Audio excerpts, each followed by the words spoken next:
क्या आपके घर में भी अशांति बनी रहती है? क्या आपके घर में भी लड़ाई झगड़े कलह क्लेश होते रहते हैं?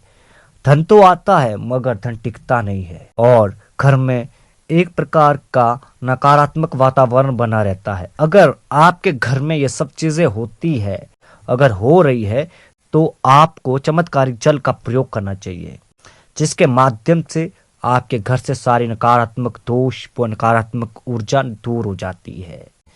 तो इस वीडियो को पूरा ध्यान से सुनना है और अंत तक देखना है, तभी आपको समझ आएगा।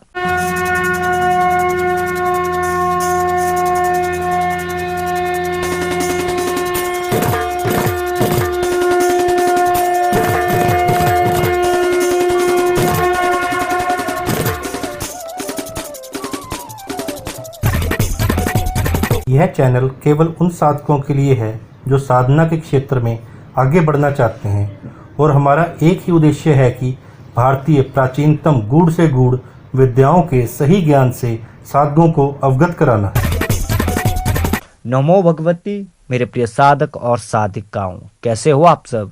आशा और उम्मीद करता हूँ भगवती कृपा से आप सभी ठीक होंगे। कई बार क्या होता है कि हमारे घर में लड़ाई झगड़े कलह क्लेश इतने बढ़ जाते हैं कि व्यक्ति उससे परेशान हो जाता है, क्योंकि व्यक्ति अपने घर के झगड़ों को देखेगा या अपने जीवन में धन कमाएगा। क्योंकि व्यक्ति का घर ठीक होगा तभी वो जीवन में उन्नति कर पाएगा, तभी वो अपने मस्तिष्क को, अपने बुद्धि को सही तरीके से धन कमाने में लगा सकता है, अपने कार्य में लगा सकता है। और जिन घर में झगड़े होते हैं, जिन घर में कलह क्लेश होता है, वहाँ पर सुख शांति समृद्धि सब छिन जाती है। वहाँ पर अशांति का वातावरण छा जाता है। वहाँ पर नकारात्मक ऊर्जाओं का वास होना शुरू हो जाता है, नकारात्मक शक्तियों का वास होना शुरू हो जाता है। क्योंकि आज का जो समय है उस समय में पवित्रता नहीं रही है। जो हमारे बुजुर्गों के नियम थे, हमारे शास्त्रों में जो नियम बताए थे, आज के समय में उन नियमों का पालन नहीं हो पाता है। इसलिए घर में व्यक्ति के जीवन में कलह क्लेश होता रहता है, उसके जीवन में अशांति बनी रहती है, घर में अशांति बनी रहती है, परिवार एक दूसरे के विरुद्ध खड़े हो जाते हैं। धन तो आता है घर में पर टिकता नहीं है। उस धन का पता ही नहीं चलता है कि एक हाथ से आया और दूसरे हाथ से चला गया और किस तरीके से वो धन खर्च हो गया। घर में अचानक बीमारियां आने लगती है और सारा जो जमा पूंजी धन इकट्ठा किया गया है वो उसमें चला जाता है। अगर ये सारी चीजें आपके जीवन में हो रही है, आपके घर परिवार में हो रही है, तो आज आप सभी को एक बहुत ही महत्वपूर्ण प्रयोग बताने वाला हूँ। यह प्रयोग 100% चमत्कारिक प्रयोग है और इसका लाभ आपको देखने को मिलेगा। बहुत सरल सा प्रयोग है। आपने करना क्या है कि किसी भी मंगलवार से बृहस्पतिवार तक 5 नदी का पानी एकत्रित कर लेना है। यह पानी आपने 5-5 लीटर लेना है और किसी कच्चे घड़े में आपने भर लेना है। और फिर आपने करना क्या है कि जब पूर्णिमा की रात्रि आएगी, तो पूर्णिमा की रात्रि को आपने केले के पत्ते पर उस मटके को, जिस मटके के अंदर आपने जो 5 नदी का पानी एकत्रित करके भर के रखा है, उस मटके को अनाज की ढेरी के ऊपर स्थापित कर देना, केले के पत्ते के ऊपर। और फिर आपने उस मटके के समक्ष पंचमुखी घी का दीपक जलाना है, रोली से तिलक करना है, पुष्प की माला पहनानी है और थोड़े से पुष्प चढ़ाने हैं और फिर संकल्प लेना है। और संकल्प लेने के बाद आपने कपूर से आरती करनी है। संकल्प में आपने यह उच्चारण करना है कि मैं अपने घर के समस्त दोषों के निवारण करने के लिए और अपने घर की सुख शांति धन समृद्धि के लिए यह प्रयोग कर रहा हूँ। माँ भगवती गायत्री मुझे इसमें सफलता प्रदान करे, मेरे घर की सारी नकारात्मक दोषों को और मेरे घर के समस्त दोषों को दूर करें।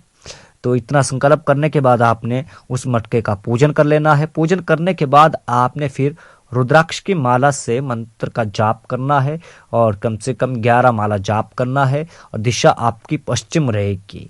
11 माला जाप करना है। 1 माला जाप समाप्ति के बाद आपने मटके के अंदर रखे जल पर फूंक मारनी है। इस तरीके से आपने 11 माला जाप करना है। 11 बार मटके के अंदर रखे हुए जल पर फूंक मारना है और उसके बाद आपने आम की लकड़ी लेकर हवन कुंड बना लेना है और अग्नि प्रज्वलित कर देना है और 108 बार गायत्री मंत्र पढ़कर आहुति देनी है।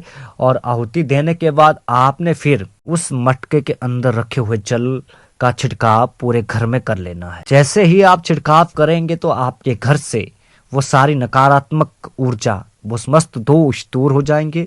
आपके घर में सुख शांति का वास होने लगेगा, धन समृद्धि का वास होने लगेगा, धन में वृद्धि होने लगेगी और परिवार में आपसी प्रेम बढ़ेगा और परिवार में सुख शांति का वातावरण बना रहेगा।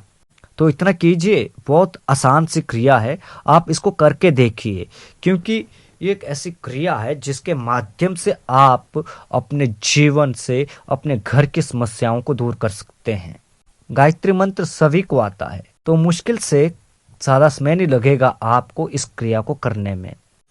तो इस क्रिया को कीजिए, अपने घर परिवार को पवित्र बनाइए, अपने घर को अच्छा बनाइए, अपने घर को देवालय बनाइए, अपने घर को एक अच्छा घर बनाइए, क्योंकि घर में सुख शांति होगी तभी आप जीवन में अपने काम के प्रति ध्यान दे पाएंगे, आपका मन भी आपके काम पर लगा रहेगा। अगर घर में सुख शांति नहीं है तो आपका मन उचाट सा हो जाएगा, काम में भी मन नहीं लगेगा, जिसके कारण आप अपने जीवन में सही से कार्यों को नहीं कर पाएंगे, ना धन को कमा पाएंगे। और इस प्रयोग को करने के बाद घर में जो अनचाही बीमारियां आती है वो भी दूर हो जाएगी।